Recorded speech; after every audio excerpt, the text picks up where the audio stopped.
In bad taste लगता है ना, जब आप भैया कहते हैं फिर आप कहते हैं एक हो जाओ पंजाबियों। ये इसकी गंभीरता को समझिए, ये चिल्लाने से सही नहीं ठहराया जा सकता है। इस तरह से क्या रीजनलिज्म पर लोगों को कहना कि यूपी वालों एक हो जाओ, ये देश है ना आखिर। इस पर जवाब दीजिए। प्रियंका गांधी को इतना पता है कि उत्तर प्रदेश का कोई अपमान करेगा तो वो ताली नहीं बजाएंगी। दरअसल ये आपको लग रहा है इसलिए कि भारतीय जनता पार्टी यही साबित करना चाहती है और आप उस नैरेटिव को गढ़ रही हैं। वहां पर साफ सी बात है कि अरविंद केजरीवाल आपसे जवाब पूछ रही हूँ, आप जवाब देना नहीं चाहते हैं, या तो इनकी आवाज नीचे कीजिए।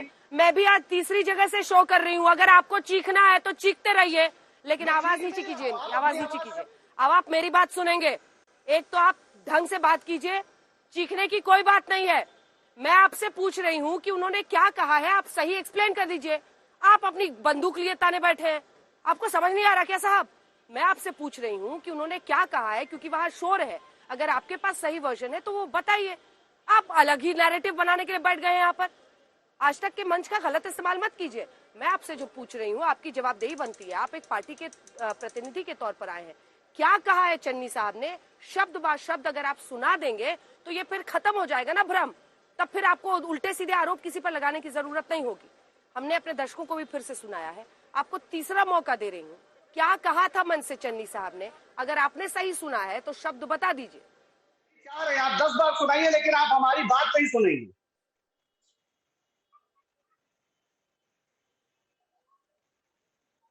आपकी बात नहीं, मैं बोल रही हूँ चन्नी साहब ने क्या कहा है वो बता दीजिए। मैं वही आपसे कह रहा हूं, चन्नी साहब ने वहां कहा कि जो प्रियंका गांधी है वो पंजाब की बहू हैं। ये इस बात को उन्होंने पूरे फख्र के साथ रखा है और ये भी कहा साथ में कि कुछ लोग जो बाहर से, जो आमतौर पर भैया कहा जाता है जहां पर, उनको इस तरीके से अरविंद केजरीवाल की ओर इशारा है क्योंकि वो वहां पर पिछले दरवाजे से सत्ता पाना चाहते हैं, उनको रोकने की बात है। और ये बात कुमार विश्वास ने आप साफ कर दी कि पिछली बार भी भगवंत मान और फुल्का जी के बीच झगड़ा करा के खुद ये सत्ता चाहते थे और अब तो यहां तक आ गया कि वो खालिस्तान के पहले पीएम बनना चाहते हैं। आज भारतीय जनता पार्टी के लिए ये मुद्दा नहीं है कि एक आदमी खालिस्तान का पीएम बनना चाहता है। एक हो जाओ पंजाबियों, आप भूल गए या जानबूझ के छुपा रहे हैं?